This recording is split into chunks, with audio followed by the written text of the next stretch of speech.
ഒന്നാം ക്ലാസ് മുതൽ 8ാം ക്ലാസ് വരെയുള്ള കുട്ടികൾക്കുള്ള മാർഗദീപം സ്കോളർഷിപ്പിൽ അപേക്ഷിക്കാൻ വേണ്ടി വിട്ടുപോയവരാണ് നിങ്ങൾ.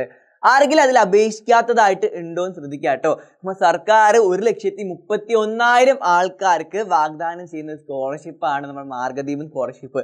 ഇനിയും ഒരുപാട് ആൾക്കാർ അപേക്ഷിക്കാൻ വേണ്ടി വിട്ടുപോയിട്ടുണ്ട്. ഒരുപാട് ആൾക്കാർ ഇതിനെക്കുറിച്ച് അറിയാതെ തന്നെ പോയിട്ടുണ്ട്.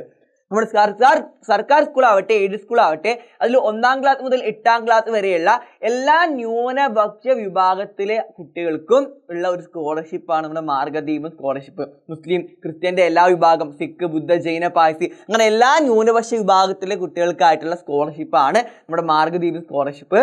നമ്മുടെ 2024-25 സാമ്പത്തിക വർഷം മാർഗദീപം സ്കോളർഷിപ്പ് നൽകുന്നതിനായി അപേക്ഷ ഉണ്ടല്ലോ ഇവിടെ 12ാം തീയതി വരെ നീട്ടിയിട്ടുണ്ട്.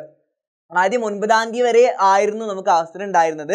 ആ അപേക്ഷ തീയതി നീട്ടി 12ാം തീയതി വരെ ആക്കിയിട്ടുണ്ട്. അപ്പോൾ ഇനിയും നിങ്ങൾക്ക് 2 ദിവസം കൂടി ഇതിന് അവസരമുണ്ട്. നിങ്ങൾ വേറെ ഒന്നും ചെയ്യേണ്ട, നിങ്ങൾ സ്കൂളിൽ തന്നെ നിങ്ങൾക്ക് ഇതിനുള്ള അപേക്ഷാ ഫോം തരും. അപേക്ഷാ ഫോം ഫില്ല് ചെയ്യുക, അതിൻ്റെ കൂടെ ചില കാര്യങ്ങളൊക്കെ കൊടുത്താൽ മതി. അപ്പോൾ ആ കാര്യങ്ങൾ മുഴുവൻ ഞാൻ ഈ വീഡിയോയിൽ പറയുന്നുണ്ട് കേട്ടോ.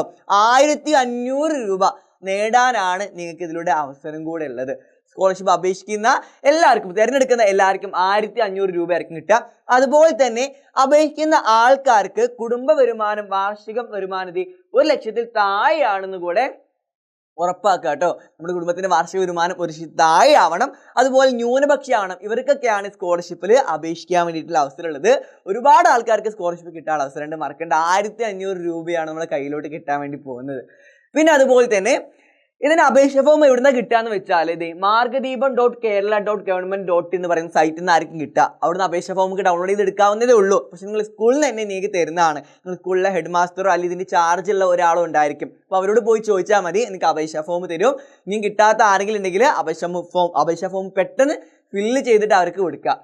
പിന്നെ തിരഞ്ഞെടുത്തിട്ടുള്ള ആൾക്കാർ ഒരു കാര്യം പ്രത്യേകം ശ്രദ്ധിക്കണം. തിരഞ്ഞെടുത്ത ആൾക്കാർക്ക് പൈസ കിട്ടണം എന്നുണ്ടെങ്കിൽ ഓരോ പേരിൽ ഒരു ബാങ്ക് അക്കൗണ്ട് ഉണ്ടായിരിക്കണം.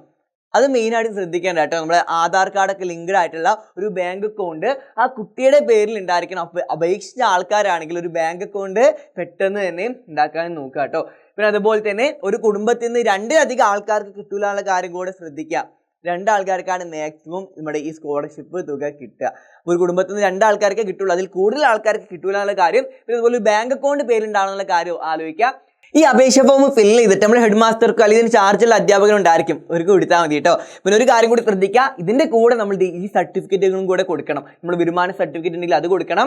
പിന്നെ അതുപോലെ തന്നെ ജാതി മത സർട്ടിഫിക്കറ്റ് അത് കൊടുക്കണം. പിന്നെ ബാങ്കിൻ്റെ പാസ്ബുക്ക് കൊടുക്കണം, റേഷൻ കാർഡിൻ്റെ പകർപ്പ് കൊടുക്കണം, ആധാർ കാർഡിൻ്റെ കോപ്പി പകർപ്പ് കൊടുക്കണം. പിന്നെ അതുപോലെ തന്നെ ഭിന്നശേഷി സർട്ടിഫിക്കറ്റ്, ഭിന്നശേഷി ബാധകമാണെങ്കിൽ അതിൻ്റെ സർട്ടിഫിക്കറ്റും കൂടെ കൊടുക്കണം. പിന്നെ അതുപോലെ പാഠ്യേതര പ്രവർത്തനങ്ങളിൽ ഏതെങ്കിലും പങ്കെടുത്തിട്ടുള്ള സർട്ടിഫിക്കറ്റ് ഉണ്ടെങ്കിൽ നമ്മുടെ സ്പോർട്സ്, കലാശാസ്ത്രം, ഗണിതം ഇതിന് ഏതെങ്കിലുമൊക്കെ പ്രവർത്തനത്തിൽ പങ്കെടുത്ത സർട്ടിഫിക്കറ്റ് ഉണ്ടെങ്കിൽ അത് കൊടുക്കുക. ഇതിലൊക്കെ നമുക്ക് സ്കോളർഷിപ്പ് കിട്ടാൻ വേണ്ടിയിട്ട് കൂടുതൽ ചാൻസ് കിട്ടും കേട്ടോ. ഇതൊക്കെ കയ്യിലുണ്ടെങ്കിൽ അപ്പോൾ അത് കൂടെ കൊടുക്കാൻ ശ്രദ്ധിക്കുക. പിന്നെ അതുപോലെ അച്ഛനോ അമ്മയോ അല്ലെങ്കിൽ 2 പേരും മരണപ്പെട്ടിട്ടുണ്ടെങ്കിൽ അതിൻ്റെ മരണ സർട്ടിഫിക്കറ്റും കൂടെ കൊടുക്കാൻ വേണ്ടി ശ്രദ്ധിക്കുക കേട്ടോ. അപ്പോൾ ഇത്രയും സർട്ടിഫിക്കറ്റ് നിങ്ങളുടെ കയ്യിലുണ്ടെങ്കിൽ ഇതിലുള്ള സർട്ടിഫിക്കറ്റും കൂടെ കൊടുക്കാൻ വേണ്ടിയിട്ട് ശ്രദ്ധിക്കുക ഈ അപേക്ഷാ ഫോമിൻ്റെ കൂടെ. പിന്നെ ഇതിന് കൂടെ ഒരു കാര്യം മെയിനായിട്ട് ശ്രദ്ധിക്കുക, ഈ അപേക്ഷിച്ച ആൾക്കാരാണെങ്കിൽ ഈ കാര്യം പ്രത്യേകം ശ്രദ്ധിക്കുക, കുട്ടിയുടെ പേരിൽ ഒരു ബാങ്ക് അക്കൗണ്ട് ക്രിയേറ്റ് ചെയ്യാനും മറക്കാതിരിക്കുക കേട്ടോ. ഇതാണ് അപേക്ഷിച്ച ആൾക്കാർ, നേരത്തെ തന്നെ അപേക്ഷിച്ച ആൾക്കാർ മെയിനായിട്ട് ശ്രദ്ധിക്കേണ്ടത്. അപ്പോൾ നിങ്ങൾ ഒരുപാട് ഫ്രണ്ട്സ് ഈ കാര്യം അറിയാതെ പോയിട്ടുണ്ടാവും. മാർഗദീപം സ്കോളർഷിപ്പിനെ കുറിച്ച് നിങ്ങൾ ഒരുപാട് ഫ്രണ്ട്സ് അറിഞ്ഞിട്ടുണ്ടായിരിക്കില്ല. അപ്പോൾ നിങ്ങൾക്ക് അറിയുന്ന നിങ്ങളുടെ ഫ്രണ്ട്സിനും കൂടെ അയച്ചു കൊടുക്കുക. അവർക്കുള്ളൊരു സഹായം കൂടി ആയിരിക്കും ഈ സ്കോളർഷിപ്പിൻ്റെ തുക എന്ന് വെച്ചാൽ. അപ്പോൾ നിങ്ങൾക്ക് അറിയുന്ന നിങ്ങളെല്ലാ ഫ്രണ്ട്സിനും ഈ കാര്യം അറിയിച്ചു കൊടുക്കുക, അവർക്ക് കൂടെ കാര്യങ്ങൾ അയച്ചു കൊടുക്കുക കേട്ടോ. അപ്പോൾ നമുക്ക് എന്തായാലും ഇതുപോലെ ഏറ്റവും ഇമ്പോർട്ടൻ്റ് ആയിട്ട് അപ്ഡേറ്റുകളൊക്കെ ആയിട്ടും അതുപോലെ എക്സാമിൻ്റെ ക്ലാസ്സുകളായിട്ട് ഇനി അങ്ങോട്ട് കാണാം. നിങ്ങൾക്ക് ഇവിടെ ക്ലാസ്സുകളൊക്കെ ലൈവായിട്ട് ചാനലുണ്ടായിരിക്കും.